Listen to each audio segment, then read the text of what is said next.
श्री स्वामी समर्थ। आजच्या व्हिडिओमध्ये आपण पाहणार आहोत पूजेसाठी आंब्याची पाने का वापरतात, काय आहे त्याचे महत्त्व। चला तर मग व्हिडिओ शेवटपर्यंत नक्की पहा।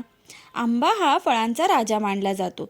हिंदू धर्मात शुभ कार्याप्रसंगी आंब्याच्या पानाला खूप महत्त्व दिलं गेलं आहे। कोणत्याही धार्मिक कार्यात आंब्याच्या पानांचा वापर केला जातो। सजावटीसाठी आंब्याची पाने घराच्या दरवाजाला लावली जातात। आंब्याची पाने पूजेदरम्यान वापरली जातात। कोणतेही शुभ कार्य आंब्याच्या पानांची डाळी लावल्याशिवाय पूर्ण होत नाही। आपल्याकडे शुभ कार्यात घराला तोरण लावताना आंब्याची पाने किंवा डाळे लावण्याची प्रथा आहे। फक्त दरवाजावरच आंब्याची पाने लावत नसून पूजेदरम्यान कलशाच्या बाजूनेही पाणी लावले जातात।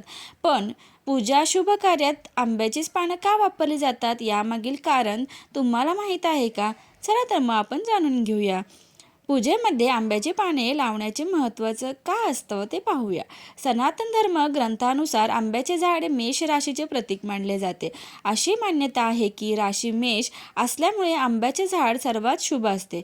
ज्या घराजवळ आंब्याचे झाड लावले जाते त्या घरावर देवी देवतांची कृपा असते असं मानलं जातं। यामुळे आंब्याच्या पानांचा वापर घर, दुकान किंवा इतर कोणत्याही शुभ कार्यात केला जातो। घराच्या दुकानाच्या दारावर हार घालायचा असो किंवा पूजेत वापरायचा असो, आंब्याची पाने नेहमी मागवली जातात।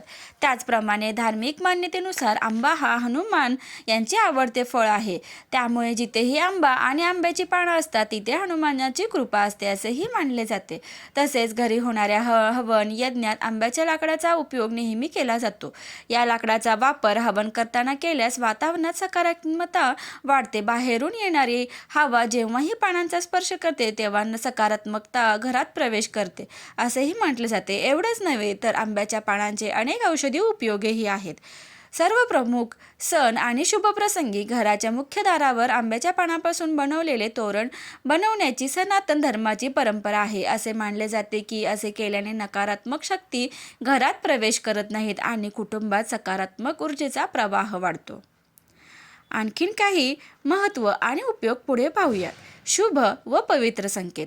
आंब्याची पाने मांगल्याचे प्रतीक मानली जातात। नवीन कार्याची सुरुवात किंवा गृहप्रवेशाच्या वेळी तोरण म्हणून आंब्याच्या पानांचा वापर केल्याने घरात सकारात्मक ऊर्जा येते। तोरणीचे महत्त्व। सणासुदीला उदाहरणार्थ दसरा, गुढीपाडवा, दिवाळी असो, घराच्या मुख्य दरवाजावर आंब्याच्या पानांचे तोरण लावले जाते, जे समृद्धी आणि आनंदाचे प्रतीक आहे। पूजाविधी। कलश पूजेमध्ये नारळाखाली आंब्याची पाने बहुधा 5 पाने ठेवली जातात। हे लक्ष्मीचे स्वरूप मानले जाते आणि पूजेची जागा शुद्ध करण्यासाठी वापरले जाते। वैज्ञानिक कारण काय आहे तर पर्यावरणपूरक असे कारण आहे। आंब्याची पाने ऑक्सिजन सोडतात आणि कार्बन डायऑक्साईड शोषून घेतात, ज्यामुळे घरातील वातावरण शुद्ध राहते। तसेच हे तोरण कीटकांना दूर ठेवण्यासही मदत करते। आंब्याची पाने हे समृद्धी, पवित्रता आणि नवीन सुरुवातीचे प्रतीक आहे। माहिती आवडल्यास व्हिडिओला लाईक, शेअर आणि सबस्क्राईब करायला विसरू नका। धन्यवाद।